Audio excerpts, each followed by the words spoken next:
Hey guys, it's Kitty. Some of you might remember me from Twitch, some of you might not know me at all. Welcome to my channel. I have well over 1,000 games on Steam between my family share and myself. I have played roughly 100-ish of these games and probably finished around 20-ish. So I decided to make a challenge for myself.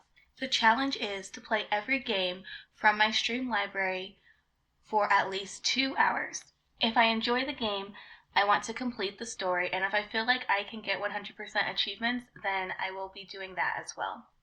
The main goal is to give an honest review of each game as a girl that games a lot. I also want to say that I did not buy a lot of my games. They were gifted to me when I was a streamer, so thank you to those people who gifted. I'm part of Humble Bundle, and for that reason there are some games that I have from that. I will let you guys know if I paid for a game myself or obtained it in another way, whether it being from Family Share, Humble Bundle, or gifted. I will not be doing them in order. I used a random generator to pick which games I will be playing, and then I will just keep track of them when I finish them. I think that's it. Hopefully you guys enjoy my opinion. Let's get on to the first review.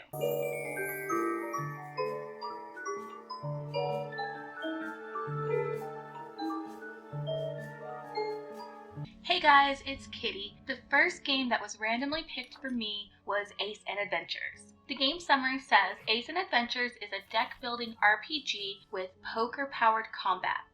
Craft your deck, combine poker hands with powerful ability cards. Journey through 13 fully voiced campaigns to save the life tree or tackle procedurally generated runs in the strategic deck builder unlike any other. The summary is very much exactly what the game is. The cards definitely look like poker cards, but they have a medieval look to them. So when you first start off the campaign mode, you can only play as one character, Magnor, who is the warrior. There are 4 other characters to unlock as you play though, a rogue, a mage, the enchantress, and the hunter, which I do like that aspect. It gives you something to look forward to later on. I'm going to be honest, I am not into card games or deck building RPGs, so this was a hard one for me to start with. It wasn't the most pleasurable experience. So I really did only play for the 2 hours. But the 2 hours I did play, I will say this is a very friendly game to learn. I think people who enjoy card games would enjoy this one, and I also think newbies that are not sure they would like deck builders would find this a friendly version to start with. The art was very pretty. Everything is beautifully drawn. The story is also nice. I honestly think that is what got me through my 2 hours. I loved the narrator's voice. I think it was perfect for the part. So they do give you a tutorial with the warrior, but like most games, there is only one. And so when I started using the rogue, I didn't understand what I was doing yet again. But they are pretty much the same. I just needed to slow down and pay attention and actually read better. And then it was way easier to get through the second chapter. So this really was just a me problem. So right here is some of the cards you can get as the warrior. Each character gets different cards to help them, while also sharing some cards. Choosing the right card is important. Another one of my many faults, because some of them are for defense, some of them are for hit points, and I just didn't pick up on how much they mattered until I died repeatedly. By the time I was finished playing, I did understand how to use them a little better, and that is my biggest reason for saying it really is beginner friendly. When you die, and I did a lot of that, you collect mana in a vial, and once you complete the vial, you level your character, and you get a new card to help you hopefully when you restart the level. Yes, if you die mid-level or close to the end, you will be restarting the whole level.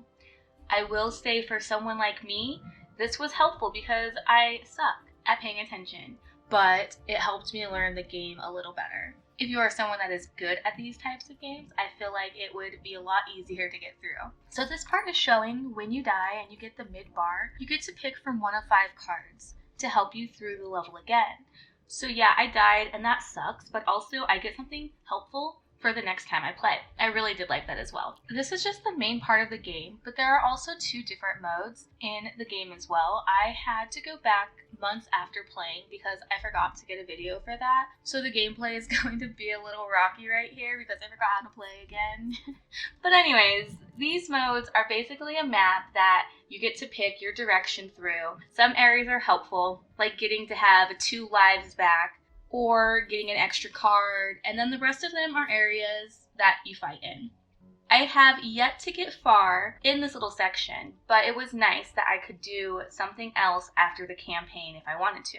Also, you can collect mana here as well to level up your characters. When you fully fill your mana, you can go back to the beginning area and you can add level ups to all of your characters. There is also a spot to make your own decks for all characters as well, which probably would be really cool for anyone that is into games like this. So I really tried to get through at least a couple of the chapters. I ended up getting to the 4th character before I was just done playing. I decided as my first game, and it being a style I don't like, I did the 2 hours and that was good enough.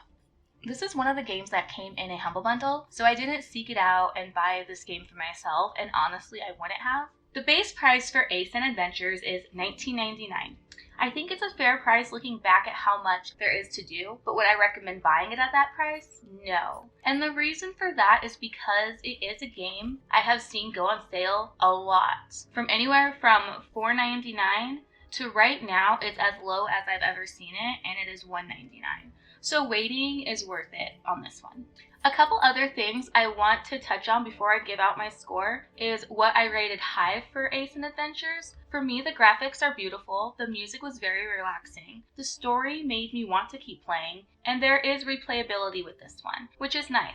You cannot use a remote, but in this game, really, I don't see why you would want to. It would just make it harder to navigate. Like I said prior, I only played for the 2 hours that were needed. So I got 3 out of 67 achievements, and honestly, I don't see myself going back to get the rest, but you never know. And if I do, then I might give it a higher score.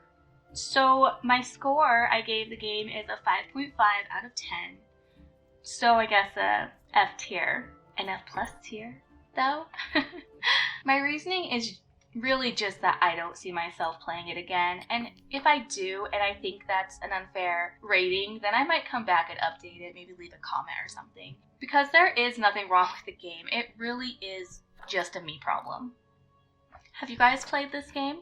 If you have it, or if you're planning to pick it up, let me know what you think about it. That's it for this one, guys. I hope you have a wonderful day, afternoon, night, whatever it is you're having, and I'll see you in my next one. Bye!